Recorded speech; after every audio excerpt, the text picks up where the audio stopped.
제가 봤을 때는 장비 회사 중에는 계속 제일 좀 주목받지 않을까. 주가가 뭐 50% 넘게 빠졌는데 매출과 이익은 50% 넘게 늘어난다? 시간은 걸리겠지만 분명히 정상화될 거라고 보고 있습니다.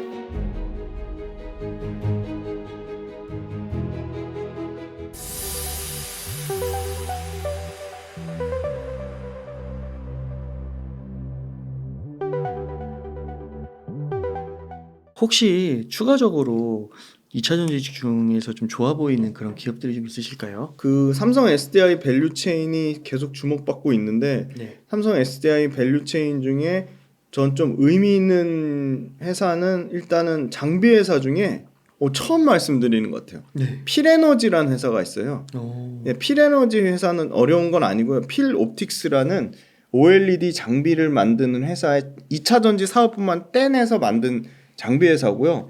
필에너지 회사가 하는 거는 제가 1년 전부터 많이 말씀드렸던 이 노칭 장비, 레이저 노칭 장비를 하는 어떻게 보면 DENT라는 회사의 경쟁사입니다.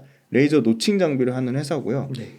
레이저 노칭은 사실 장점이 엄청 많죠. 왜냐면 이 정밀하게 제어를 하니까 생산성이나 효율성이나 결국은 생산성, 효율성, 에너지 밀도 이게 모든 배터리 관련된 밸류체인의 초미의 관심사인데 생산성, 효율성, 정밀하게 제어하는 부분 그런 측면으로 다 유리한 거. 속도도 빠르고 생산 속도도 빠르고 원가도 56%가 절감돼요. 네. 안 쓸 이유가 없는데 다만 문제는 레이저 노칭을 쓰려면 기존 라인에 세팅되어 있는 건 다 프레스 그냥 누르는 장비 그냥 그 소위 말하는 자동화 장비가 아니라 이제 그 사람 손으로 하는 그런 장비라서 그거를 다 어떻게 보면 기존에 들어간 거를 레이저 노칭 장비로 바꾸려면 더 많은 인력과 더 많은 그런 시간 소요나 더 많은 그러니까 로스가 들어가는 거니까 기존 거를 갈아엎진 못해요. 근데 신규로 들어가는 거는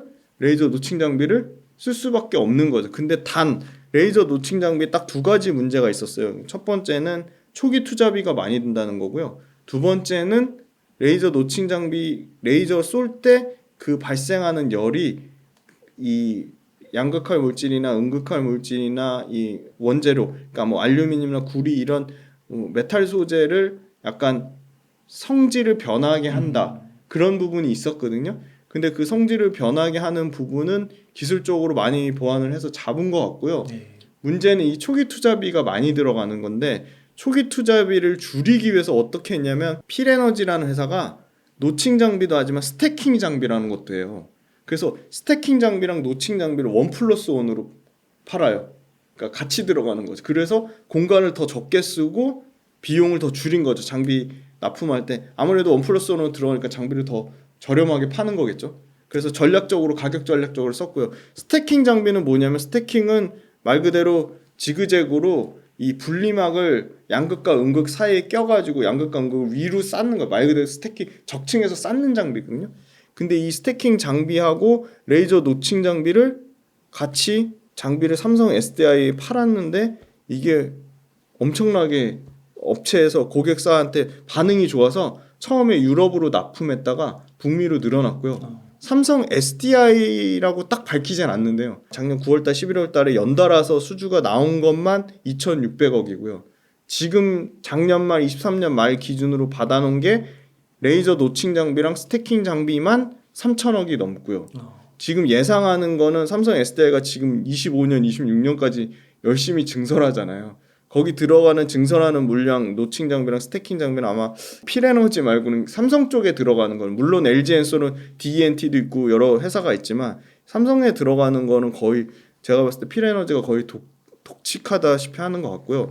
2024 그 인터 배터리에서 새로 이 와인딩 장비라고 해가지고 권치기라고 하거든요. 왜 근데 권치기는 많이 들어보셨을 거예요. 왜 권치기 중에 뭐 국내에서 압도적인 원탑은 비상장사인 코엠이라는 회사 있다.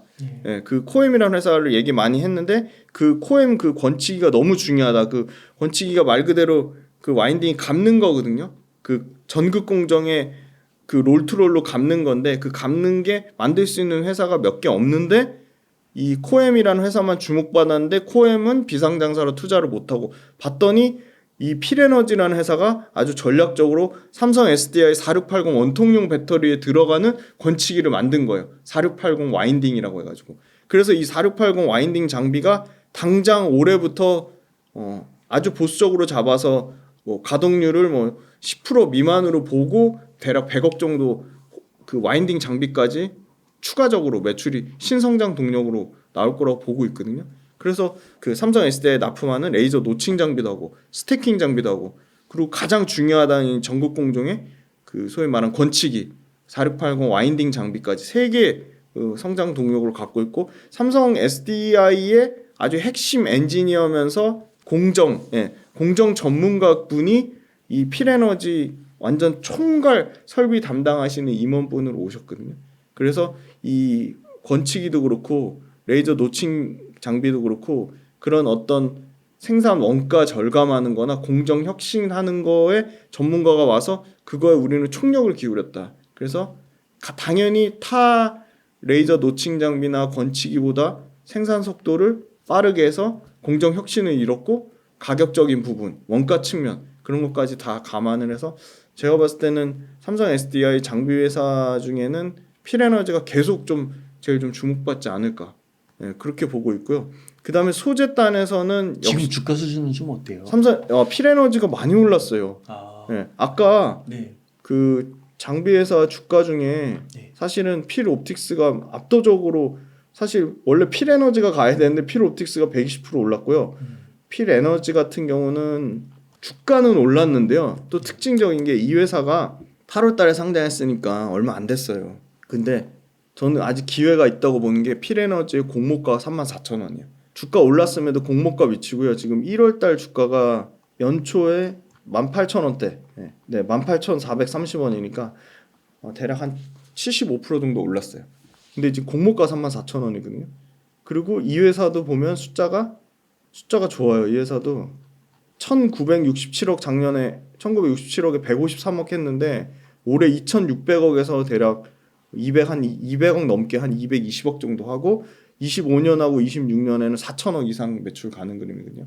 그래서 매출은 대략 한 50% 이상씩 성장할 거로 보이고요. 삼성 SDI 관련돼서 수주를 받으려면 올해 그냥 본격적으로 나와야 돼요. 25년하고 26년에 감안해서. 네. 그래서 사실은 필에너지가 많이 못 갔고 필옵틱스가 더 많이 갔어요. 이 필에너지의 모 회사가 이 필옵틱스거든요. 네, 그래서 필옵틱스만 갈 수는 없죠. 정작 수혜받는 거는 그 사업회사인 필에너지이기 때문에. 네. 그래서 저는 삼성 SDI 밸류체인 장비 회사 중엔 좀 계속 주목받지 않을까. 왜냐면 그 아까 말씀드린 스태킹하고 레이저 노칭하는 것도 다 올해 터져서 올해 매출이 엄청나게 늘어나고요. 그 4680 와인딩 건치기도 당장 올해 하반기부터 숫자가 나오니까 그 전까지는 그거에 대한 기대감이 전혀 없었던 거고 이제는 새로운 기대감이 숫자로 보여주면서 나오는 거니까 장비 회사는 되게 많이 불안해 하시는데 지금 삼성 SDI 밸류체인은 좀 계속 숫자가 잘 나올 것 같고 그쪽으로 또 좀 쏠리는 현상이 있는 것 같고 주가는 올랐지만 뭐 기준점을 공모가로 잡으면 18,000원대에서 3만 원 오른 게 아니라 사실은 이 회사도 보면 지금 80% 오른 가격대에서 외국인 수급이 이제 막 들어오려고 하고 있거든요. 네. 그래서 저는 장비는 필에너지 하고 그 제일 대장주는 역시나 PNT. 예. 그 전국 공정이 제일 중요하고 전국 공정 장비가 제일 비싸기 때문에 전국 공정으로 LG 엔솔도 납품하고 SK온도 납품하고 고객사가 제일 다변화돼 있고 심지어 지금 LFP 배터리 아주 소량이지만 양산하고 있는 게 지금 PNT거든요. 네. 그 두 회사 정도 제일 관심 있고 소재는 네.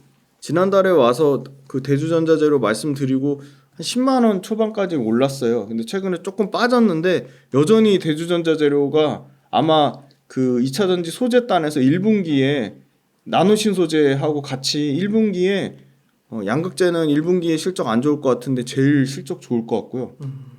그 실리콘 음극재 적용되는 차종이 당장 올해 9종으로 늘어나거든요. 근데 되게 고르게 늘어나요. 원래 포르쉐만 그 차종이 늘어나는 게 아니라 이제는 완전히 그 소위 말하는 볼륨 모델 현대차 아이오닉까지 내려왔어요. 포르쉐, 스텔란티스 2종 늘어나고 현대기아차 2종, 테슬라 들어가고요. 포드 들어가고요. 안 들어가는 데 없어요, 지금. 지금 얘기 나오는 게 지금 BMW나 볼보 쪽에서도 얘기가 나오고 있거든요. 그래서 엄청나게 차가 2대 들어가는 거에서 9대 들어가는 거 엄청 늘어나는 거고요. 그다음 포르쉐 타이칸 페이스 리프트 모델 나오거든요. 페이스 리프트 모델이 지금 작년 4분기까지 판매량 줄었다가 지금 다시 늘어나고 있어요. 늘어나는데 기존의 페이스 리프트된 기존 모델보다 페이스 리프트된 모델이 뭐가 늘어나냐면 용량이 배터리 용량 기준으로 105기가와트시까지 늘어나고요. 그러면 용량이 대략 93에서 105니까 10% 정도 더 늘어나는 거고요. 그다음에 실리콘 음극재 섞는 거를 3%대에서 지금 6%까지 2배 넘게 늘어나요.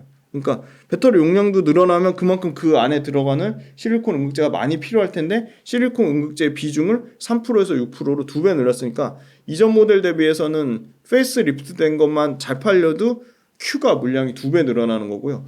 아마 본격화 지금 현대차 그 아이오닉 모델에 이건 완전히 그냥 범용 차종이잖아요.